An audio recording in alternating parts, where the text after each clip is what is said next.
नहीं नहीं, आपके यहाँ उद्योग नहीं है, बस्ती में उद्योग कहाँ है?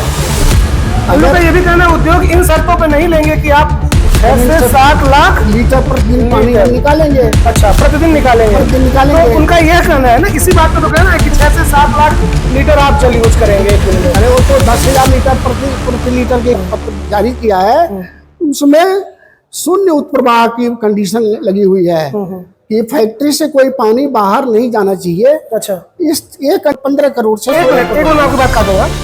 आप ये कह रहे हैं कि जो 10,000 लीटर की बात हो रही है वो नमस्ते बड़ा, मैं हूं जीत और आप देख रहे हैं जी टाइम्स।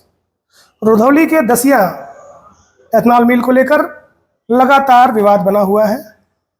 आपने देखा होगा कि जनता में भी काफी रोष है, काफी लोग सड़कों पर उतरे और काफी लोगों ने लगातार सोशल मीडिया पे और अखबारों में अपने वक्तव्य दिए। लोगों में इस बात को लेकर काफी सवाल भी उठ रहा है कि आखिर एथनॉल मिल क्यों लगाई जा रही है, और जबकि सभी जानते हैं कि एक डेंस पॉपुलेशन है, उसके बीच में अगर ऐसी मिल्स लगेंगी तो उससे वायु प्रदूषण से लेके मृदा प्रदूषण से लेके जल प्रदूषण से लेके सभी तरह के प्रदूषण लगभग फैलेंगे, ऐसा लोगों का मानना है। क्या सत्यता है? एक पक्ष आपने देखा, उनकी बातें देखी। आज हम आपको दूसरा पक्ष दिखाएंगे जो मिल मालिक का पक्ष है। हमारे साथ उनके स्पोक्स पर्सन हैं जो उस कंपनी में बतौर टेक्निकल इंजीनियर कार्य करते हैं। जितने एलिगेशन लग रहे हैं उस पर आपका क्या कहना है, इससे हम सीधे जोड़ेंगे। हमारे साथ टेक्निकल इंजीनियर एड है। बहुत बहुत स्वागत है हमारे चैनल पर सर आपका। धन्यवाद। पहला प्रश्न आपसे हमारा ये है, सबसे पहले अपना परिचय दे दें आप। पीएन पांडे मैं हूँ और डिस्टिलरी उद्योग के अंदर लगभग मेरा 50 साल का वर्षों का कार्य करने का अनुभव है। इसके पूर्व विभिन्न संस्थानों में मैंने काम किया है और इनके यहाँ चूँकि प्लांट लग रहा है इसलिए पिछले 2 महीने से हमारे संपर्क में है। इन्होंने हमें कहा कि आप हमारी मदद करें थोड़ा, जिससे कि हमारी डिस्टिलरी लग जाए। जी जी। अच्छा, मेरा पहला प्रश्न आपसे ये है जी कि आज बहुत बड़ी संख्या में लोग रुष्ट हैं, अगल बगल के गांव वाले रुष्ट हैं। उनका ये कहना है कि ये डिस्टिलरी लगा के आप वहां के पानी की प्रकृति को, आप वहां के मृदा की प्रकृति को और तमाम तरह के अलग अलग प्रदूषण को फैलाने का काम करेंगे। इसमें क्या सत्यता है और इसके पीछे की सच्चाई क्या है आपके पॉइंट ऑफ व्यू से? देखिए, सबसे पहले कोई भी डिस्टिलरी उद्योग जब स्थापित होता है उसके पहले कई प्रक्रियाएं हैं। मैं टेक्निकल बात को पूरी तरह से रखूं उसके पहले थोड़ा समय आपसे लूँगा। तो उसके पहले की प्रक्रिया क्या होती है कि पर्यावरण विभाग से, यानी जो अपना ministry of environment and forest का विभाग है, उनसे अनापत्ति प्रमाण पत्र पहले लेना पड़ता है और उस प्रमाण पत्र के लेने में करीब 6 महीने से 7 महीने का प्रोसेस है। उसी प्रोसेस की कड़ी में एक जन सुनवाई या लोक सुनवाई का भी कार्यक्रम होता है और फैक्ट्री जहाँ लगनी होती है वहीं होता है। तो जन सुनवाई का जो कार्यक्रम है, मुझे डेट एग्जैक्टली याद नहीं है, लेकिन जहाँ तक अनुमान है कि 20 फरवरी 2025 को जन सुनवाई का कार्यक्रम वहाँ लगा था, जिसके अंदर पर्यावरण विभाग के लोग आए थे, जिसके अंदर प्रशासन के भी लोग भी आए थे और कंसल्टेंट आए थे।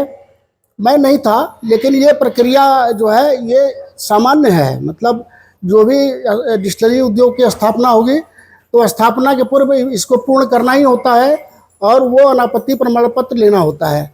इस लोक सुनवाई का करने का जो मुख्य उद्देश्य है वो ये है कि आम जनमानस से, जो वहाँ की पब्लिक है, उनको इकट्ठा किया जाता है और इकट्ठा करने का जो है समाचार पत्रों के माध्यम से 1 महीना पहले उनको सूचित किया जाता है। आम भाषा में बताया जाए तो क्या उसके गुणदोष बताया जाता है? मैं बता रहा हूँ।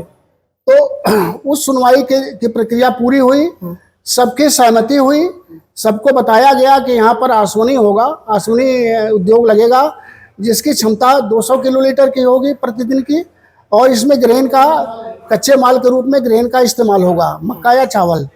तो ये इस प्रक्रिया के तहत एनओसी मिली, उसके बाद इन्होंने काम चालू किया।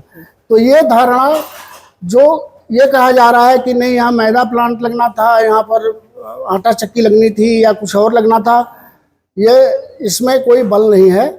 यहाँ पर डिस्टिलरी उद्योग के लिए ही सारा कुछ जमीन ली गई थी, अनीता डिस्टिलरी के नाम से ही रजिस्ट्री हुई थी। तो उसके आधार पर ये उद्योग लग रहा है।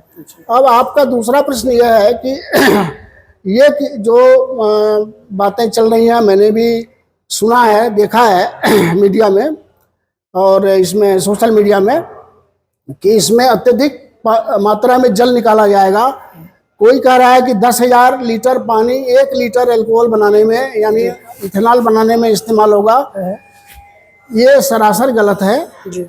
जो जल की मात्रा है उसका जो आता है, जो रेशियो आता है, वो 3 से 4 लीटर प्रति लीटर ऑफ अल्कोहल के यानी इथेनॉल के समतुल्य आता है। अच्छा, यानी 200 किलोलीटर अगर हम का उत्पादन करेंगे तो मैक्सिमम 600 किलोलीटर से लेके 700 किलोलीटर प्रतिदिन जो है ये जो जमीन के अंदर से बोरवेल के माध्यम से जल निकालेंगे। अच्छा, बाकी जो चीज़ें हैं जैसे जो प्रदूषण नियंत्रण के लिए जो इस्मेंट वाश जो भी उसके अंदर प्रोडक्ट जनरेट होता है during the process of fermentation या डिस्टिलेशन के दौरान, प्रक्रिया के दौरान, उसके ट्रीटमेंट के लिए हमने already condensate polishing unit CPU कहते हैं उसको, उसकी स्थापना की है, जिसके परियोजना की लागत लगभग 15 करोड़ से 16 करोड़। एक मिनट, मैं आपकी बात काटूंगा।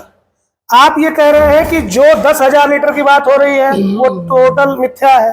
वो उसका कोई आधार नहीं है। अच्छा, उसका कोई आधार नहीं है। जो मानक आता है सारा कुछ रिसाइकिल होगा ना सिस्टम में, वही बताने जा रहा हूँ आपको। सीपीयू जो ट्रीटमेंट प्लांट है उसके अंदर जो भी उत्प्रवाह है, जो भी चीजें निकलेंगी, पानी निकलेगा, गंदा पानी कह सकते हैं उसको शोधित किया जाएगा। शोधित करने के बाद उस पानी को पुनः प्रयोग में लाया जाएगा फर्मेंटेशन की प्रक्रिया में और कूलिंग टावर के मेकअप में। तो इसलिए पानी की मात्रा काफी कम हो जाती है। आप ऐसे समझिए कि करीब 80 से 90% पानी जो है ये रिसाइकिल हो जाता है सिस्टम में। अच्छा, रिसाइकिल होने के बाद फिर आप यूज ले लेंगे उसका? हाँ, रिसाइकिल होने के बाद जो पानी की खपत आएगी वो 3 से 4 लीटर प्रति लीटर ऑफ अल्कोहल। अच्छा, वेस्टेज कितना है? वाटर वेस्टेज कितना है? वेस्टेज नहीं है। वेस्टेज क्यों करेंगे हम? जीरो। अच्छा, क्योंकि हमको जो भारत सरकार का जो पर्यावरण विभाग ने जो अनापत्ति प्रमाण दी है, पत्र जारी किया है, उसमें शून्य उत्प्रवाह की कंडीशन लगी हुई है कि फैक्ट्री से कोई पानी बाहर नहीं जाना चाहिए। अच्छा, ये कंडीशन के तहत ये लग रहा है, इसीलिए और उसी के अनुरूप हम लोगों ने अपने संयंत्रों की स्थापना की है वहाँ। अच्छा, लोगों का ये भी कहना है कि ऐसा तो जो ये गांव के बीच में इस तरह की फैक्ट्रीज तो नहीं लगती हैं, उन्होंने ये जगह क्यों चुना? देखा जाए तो ये कोई बिजनेस एरिया तो है नहीं। नहीं, वो ठीक है। आप गीडा में जाएं, बगल में गीडा का में तमाम हजारों इंडस्ट्री लगी हुई हैं, तो उसके चारों तरफ पूरा बस्ती है। तो ये माना जाए अगला गीडा बनाने की ओर है? नहीं, आपके यहाँ उद्योग नहीं है। बस्ती में उद्योग कहाँ है? अगर ये भी कहना उद्योग इन शर्तों पे नहीं लेंगे कि आप विषाक्तता फैला दे और तब उद्योग दें। आप ये बताइए, पहले बात विषाक्तता की हो रही है, प्रदूषण नियंत्रण के लिए क्या हमने कौन सी व्यवस्था यहाँ लगाई है उसकी बात अभी हुई है। हमने आपसे बताया कि जल प्रदूषण के लिए रोकने के लिए हमने अपने संयंत्र लगाए हैं, हमने सीपीयू प्लांट लगाया हुआ है और वहाँ से पानी शुद्ध करके वापस हम अपने सिस्टम में ले जाएंगे, अपने प्रोसेस में ले आएंगे और उसी पानी से डिस्टिलरी चलाएंगे। केवल प्रतिदिन 600 से 700 किलोलीटर यानी 6 से 7 लाख लीटर पानी हम 6 से 7 लाख लीटर प्रतिदिन पानी हम निकालेंगे। अच्छा, प्रतिदिन निकालेंगे? तो उनका यह कहना है ना, इसी बात पे तो कहना है कि 6 से 7 लाख लीटर आप जल यूज करेंगे एक दिन में। अरे वो तो 10,000 लीटर प्रति लीटर के हिसाब से कह रहे हैं। वो तो ठीक है, प्रति लीटर के हिसाब से कह रहे हैं। लेकिन कितने लाख लीटर आपने कहा अभी? 600 किलोलीटर से लेके 700 किलोलीटर। लाख लीटर में बताइए इसको। 6 से 7 लाख होता है। 6 से 7 लाख लीटर। हाँ। एक महीने में कितने लीटर निकले? अब अगर 25 दिन वर्किंग के हिसाब से करें तो 15,000 केएल हो गया। अच्छा, 15,000 किलोलीटर हो गया। मतलब कितने लाख हो गए? अब अरे आप 150 लाख, 150 लाख लीटर। 150 लाख लीटर पानी। तो 150 लाख लीटर पानी, यही तो मेन मुद्दा है किसानों का। यही कहना है। मैं आगे आ रहा हूँ। 150 लाख लीटर पानी का अगर आप वहां पर कंजप्शन करेंगे तो उनके भूस्तर पर, उनके जलस्तर पर कहीं ना कहीं फर्क पड़ेगा। उसके लिए भी व्यवस्था है। उसके लिए सरकार के निर्देशानुसार रेन वाटर हार्वेस्टिंग का संयंत्र लगेगा यहाँ। जैसे वहां पर जितना भी छत है, जहां से भी पानी बरसात के दिनों में जो पानी इकट्ठा होगा, उस पानी को हम बगल में अगर हमको तालाब मिल जाता है। अच्छा, ये भविष्य के गर्भ में है ना अभी? भविष्य के गर्द में नहीं है, ये कंडीशन में है। अच्छा। इसको हमको पहले स्थापित करके तभी हमको चालू करना है। ये सारी व्यवस्थाएं जो हैं लगाने के ये बाद, व्यवस्थाएं आप लगा लेंगे तब चालू लगाने के बाद, ठीक है। और इसके बाद परीक्षण होगा इस पे। पर्यावरण विभाग आएगा, जांच करेगा, जो कंडीशन के हिसाब से हमने लगाया नहीं लगाया, अगर नहीं लगाया है तो हमको प्लांट चालू करने की परमिशन नहीं मिलेगी। अच्छा, एक चौधरी साहब मिले थे मुझे, उन्होंने कहा कि आप लोगों ने जमीन ले ली, पैसा भी नहीं दिया और बाउंड्री भी करवा ली। अब देखिए, तो जबरदस्ती में अधिग्रहण कर रहे हैं क्या? अब मैं तो आपसे बताया कि मेरा इनके साथ 2 महीने का कार्यकाल है। इसका जवाब पैसा लेन देन और जमीन के मामले में जो उनके मैनेजिंग डायरेक्टर हैं जो सुधीर चौधरी साहब, वो बताएंगे आपको। सुधीर जायसवाल साहब जो हैं वही बताएंगे। अच्छा, किसको पैसा दिया। अगर आप स्पोक्स पर्सन के रूप में आए तो सारे जहाँ तक मुझको जानकारी है कि रजिस्ट्री सब हुई है, सबको पैसा गया है। अच्छा, हाँ, और विस्तृत जानकारी के लिए आप थोड़ा अच्छा एक चीज और बताइए, धोखे से ये डिस्टिलरी खोली जा रही है, लोगों को पहले बताया गया कि डालडा या ये या वो मैदा पता नहीं क्या क्या। आपके इंटरव्यू के पहले ही मैंने कह दिया बताया कि लोक सुनवाई का कार्यक्रम हुआ था 20 फरवरी 2025 को। लोक सुनवाई की पूरी रिकॉर्डिंग है, आप अभी देख। पॉल्यूशन को लेकर बहुत लोगों के अंदर भ्रांतियां फैली हुई हैं। कितनी भ्रांति है, कितना सच है, इसकी पुष्टि तो हम नहीं कर सकते।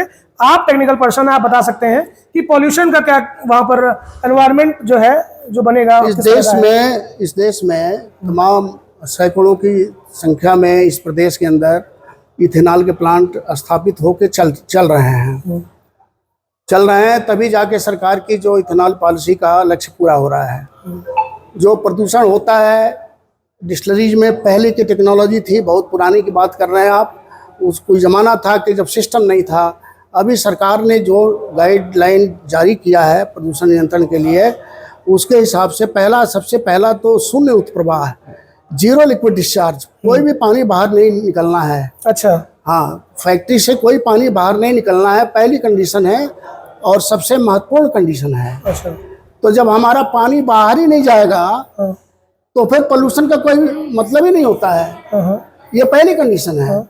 दूसरा है, जो दूसरा पोल्यूशन होता है एयर पोल्यूशन, जो चिमनी से धुआं निकलता है बाहर। उसके लिए मैंने पहले भी बताया था कि इलेक्ट्रोस्टैटिक प्रेसिपिटेटर एक संयंत्र है जो बॉयलर के साथ अटैच होता है, उसकी स्थापना की गई है कि जो धूल कण हैं, जो राख के कण हैं, जो निकलते हैं चिमनी से बाहर निकलते हैं, उन राख के कणों को कलेक्ट करता है वो ESP, और उसके बाद उसको बाहर एक जो तय मानक है 150 मिलीग्राम पर मीटर क्यूब का जो तय मानक है, उससे ज़्यादा होने पर ऑनलाइन होता है, सिस्टम लगा रहता है, पोल्यूशन बोर्ड को अपने आप इंफॉर्मेशन चली जाती है कि भाई इस चिमनी से इस प्लांट का इमिशन जो है तय मानक से ज़्यादा हो रहा है, तो उसका मैसेज इंफॉर्मेशन आ जाती है। तो इसलिए हम लोगों ने ESP को डिजाइन करा के ESP की स्थापना हो रही है। और राख उड़े ना, उसके कन्वेइंग सिस्टम के लिए वेट स्क्रबर और बैक फिल्टर की भी व्यवस्था हुई है। अच्छा, मतलब राख उड़ेगी भी नहीं? अच्छा। वो उस राख को भिगो देंगे। जो ट्रीटेड वाटर है, जो CPU का शुद्ध पानी है, उसका कनेक्शन करके उस सिस्टम को, जहाँ पर ऐस सेलो है, उसमें पानी स्प्रे होता रहेगा और राख उड़ेगी नहीं। अच्छा, भीग के कहाँ जाएगी वो?